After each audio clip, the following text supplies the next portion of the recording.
Story 1, The Woman Beneath the Vines. Based on the Mexican legend of La Pascualita. There's a bridal shop on Avenida Benito Juarez in Chihuahua, Mexico, that rarely advertises. It doesn't need to. The locals already know its name. And the ones who dare to whisper about it, they call it La Casa de la Novia Muerta, the house of the dead bride.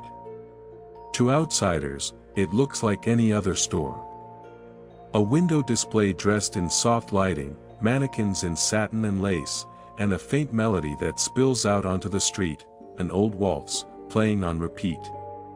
But in the center of the front window stands a figure that has chilled generations to the bone. Her name is La Pascualita, and she's not like the others. According to shop records, the mannequin appeared in 1930. She was placed in the front window by the original owner, a woman named Pascuala Esparza. Locals say Pascuala had a daughter, only child, beloved. She was set to marry a man from Durango, and the entire town buzzed for weeks. The dress, hand-stitched with pearl buttons. The veil, imported. The cake, 5 tiers high. But on the morning of the wedding, tragedy struck. The story goes that the bride was bitten by a black widow spider just hours before the ceremony. She collapsed in her room. Died before she could say her vows. Pascuala was never the same. Just weeks later, the mannequin appeared in the shop's window. And what unnerved people most wasn't her perfect posture or delicate hands, it was her face. Too real. Too human. Too haunted. Customers began to report strange sensations inside the boutique. A young seamstress once claimed that while she was altering a hem, she felt someone breathing behind her. A manager reported the mannequin's eyes moved. Not quickly. Just slightly. Like they tracked her across the room. Some say when the shop is closed at night, lights flicker near the display window. Security footage has been corrupted or mysteriously deleted. Employees refuse to clean near her. In fact, they've developed a rotation: who closes, who locks the doors, and who draws the curtain over La Pascualita's face. Because if left uncovered, she's said to smile. Ana Delgado worked at the shop for 6 years. She was a window dresser. On record, she claims nothing unusual happened. But in a private interview recorded in 1997, one that has never aired publicly until now, she says something different. You can't fake what those eyes look like. I've seen mannequins. They're dull, hollow. But she's watching. I swear I saw her blink. Not a full blink. Just a twitch. Like something under the skin was fighting. Anna's voice shakes as she describes the night she had to stay late. I tripped over a box of sashes and fell, hit my head on the mirror. When I came to, she wasn't in the window. The curtain was moving, but she wasn't there. I looked around and then, there she was. Closer. Inside the store, standing just inches from the mirror. Anna quit the next morning. Over the decades, urban legends built up like moss. The mannequin wasn't made of wax, they said. Her skin was too fleshy. Her fingernails too perfectly curved. Rumors spread that Pascuala had her daughter's body embalmed in secret, preserved with ancient techniques from Eastern Europe, and placed in the window, forever in the dress she never wore. In 2013, a petition circulated demanding a forensic examination of the mannequin. It was denied. The store issued a statement claiming La Pascualita is just a wax figure, imported from France. But even the man who delivered it, one Arturo Mendez, disagrees. I never delivered that mannequin. I handled all European imports from 1925 to 1940. That order doesn't exist. Among local teens, there's a dare: stand outside the shop at midnight. Knock 3 times on the window. And whisper, regresa, mi amor. Return, my love. Those who do it claim the same thing. The lights flicker. The music stops. And her head tilts, ever so slightly, toward them. One girl named Lisette tried it during a quinceañera scavenger hunt. She hasn't spoken since. In 2020, during a brief closure for renovations, the shop covered all its windows. And when they reopened, La Pascualita was gone. People demanded answers. The owner claimed she had been damaged during cleaning and sent away for repairs. But others believe she wasn't removed, she was taken. Because weeks later, sightings began miles away, in abandoned storefronts. Shuttered arcades. Empty malls. The figure appeared, always near a window. Always in a bridal gown. And those who walk by, they feel watched. In Ciudad Juarez, a taxi driver swerved his car into a pole, claiming he saw a woman in a wedding dress standing in the middle of the road, her eyes glowing faintly in the dark. He was alone when medics arrived. Legends say La Pascualita was never just a mannequin. She was a vessel. A hollow shape filled with grief, obsession, and the desperate need to preserve what time had stolen. Maybe that's why she still stands today. Not in one shop, but in many.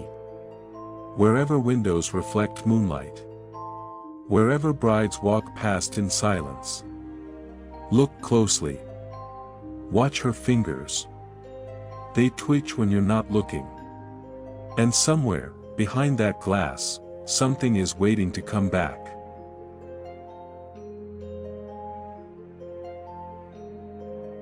Story 2, The Man in the Drain. Based on the South Korean urban legend of the Mulguishan, water ghost. Beneath the neon-lit streets of Seoul, where traffic flows endlessly and alleyways buzz with life, there's something most people forget about. The storm drains.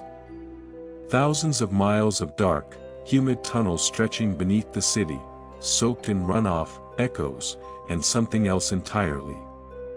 In the district of Mapo, not far from the Han River, locals whisper of a ghost. A figure that appears in reflections, puddles, and manholes.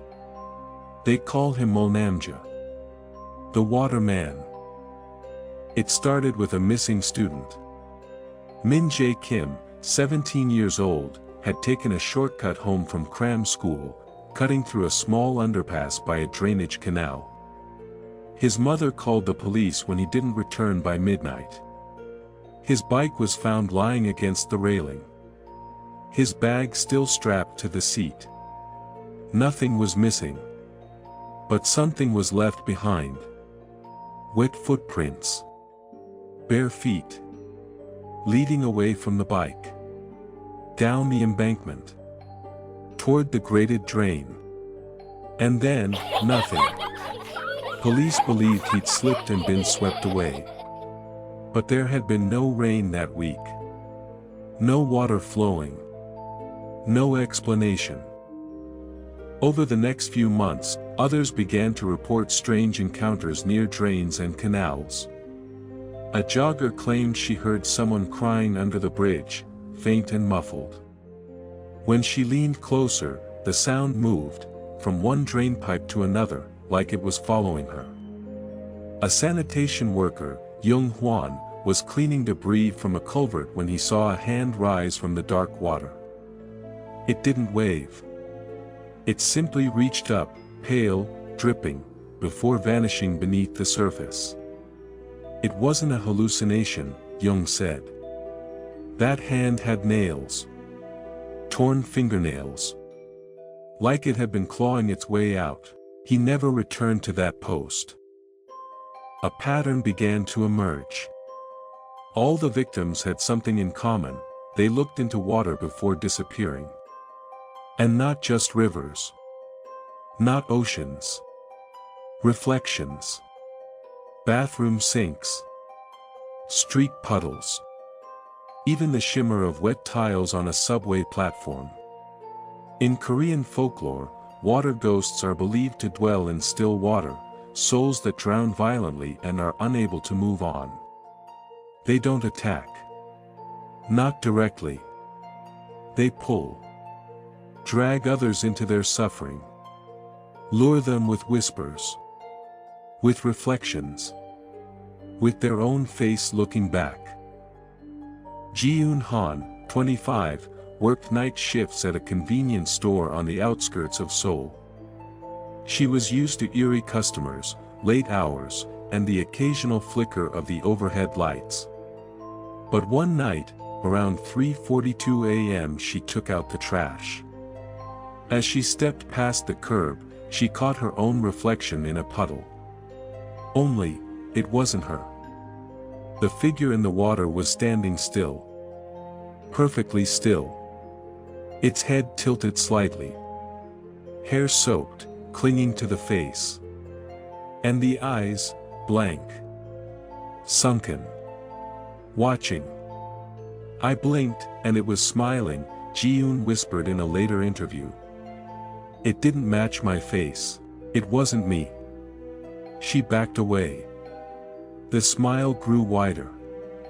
She ran inside and refused to open the store for the rest of her shift. An investigative blogger named Suntae Park began tracking the pattern.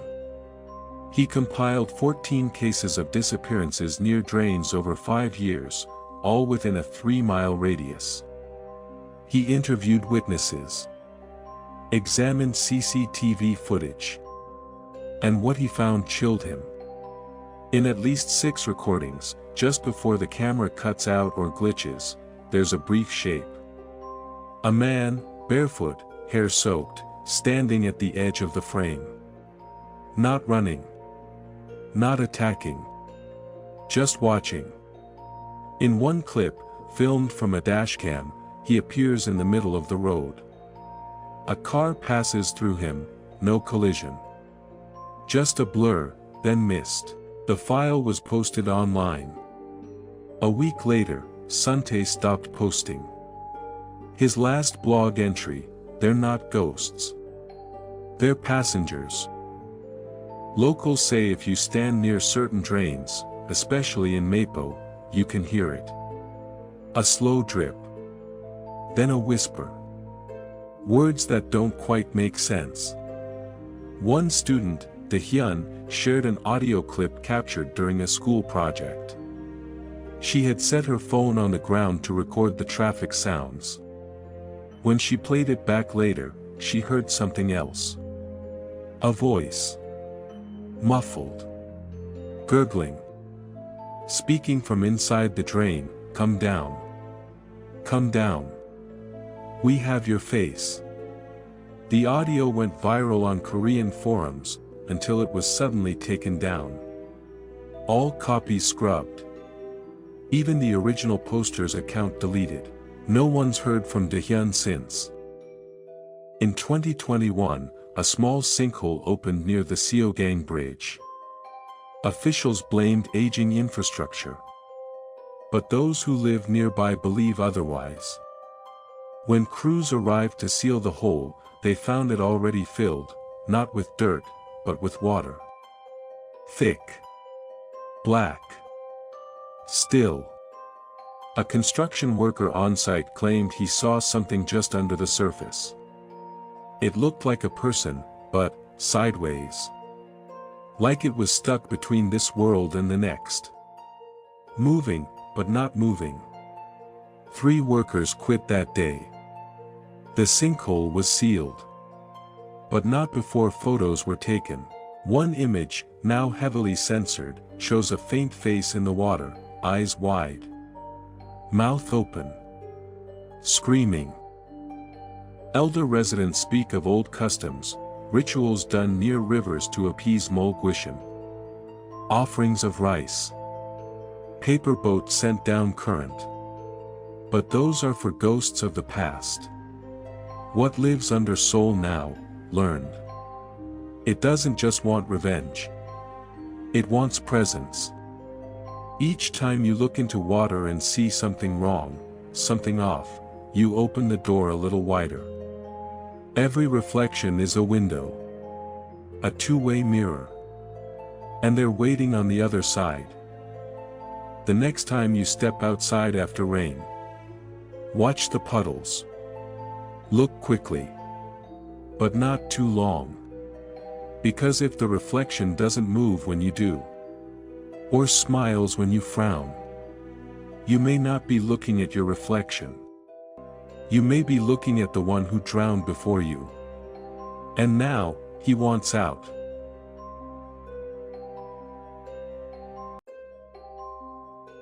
Story 3, The Whisper Tree.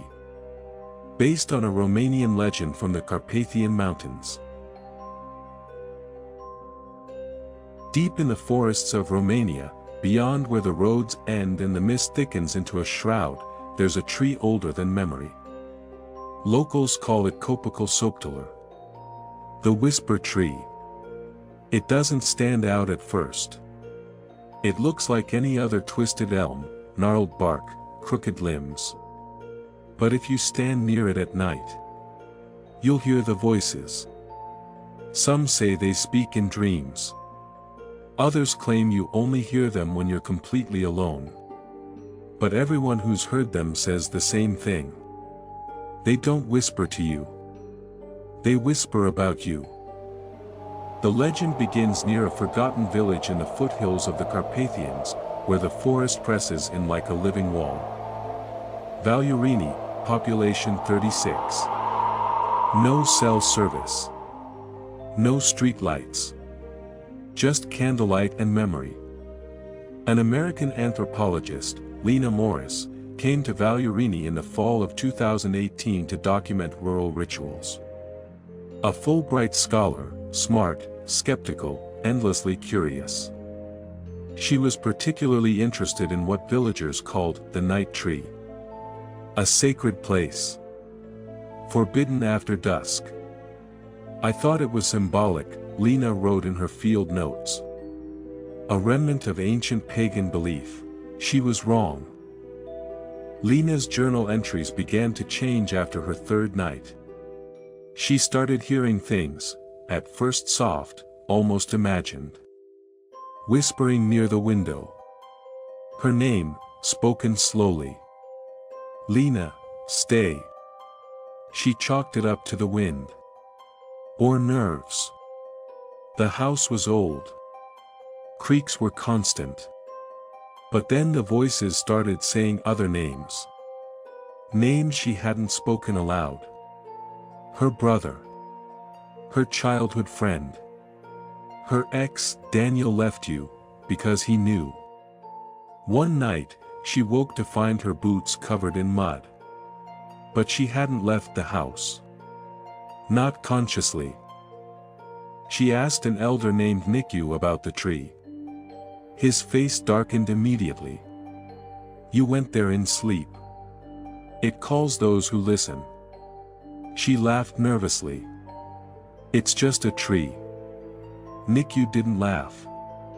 It's a gate, he said. And the gate remembers.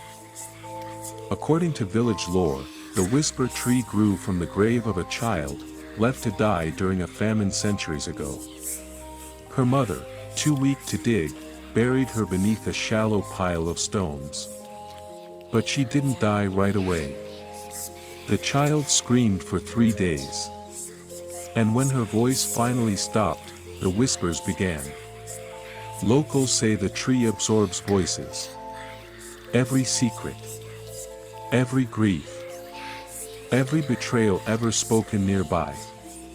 It feeds on them. And it never forgets. Lena discovered something strange, pieces of red twine tied to tree branches along the forest paths. Each twine was knotted with symbols, glyphs she couldn't decipher. She asked Niku again. He told her the villagers used them to bind the tree. The knots keep the words in. If one breaks. He didn't finish his sentence. That night, Lena heard the voices again. Louder now. Closer. They weren't whispers anymore. They were arguments. Accusations. You should have saved her. You walked away. This is your fault. And worst of all, they used her voice. She set up a microphone near the tree at dawn, hoping to capture something rational, birdsong, wind, maybe water. What she got was different. 7 minutes of silence. Then a voice. Not hers. Not anyone she knew. Lena. You left the door open. Static followed. Then, breathing.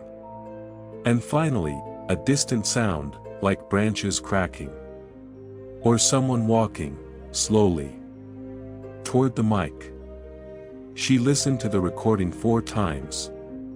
On the 5th, the voice changed. We know where you're standing. She deleted the file. But the whisper didn't stop.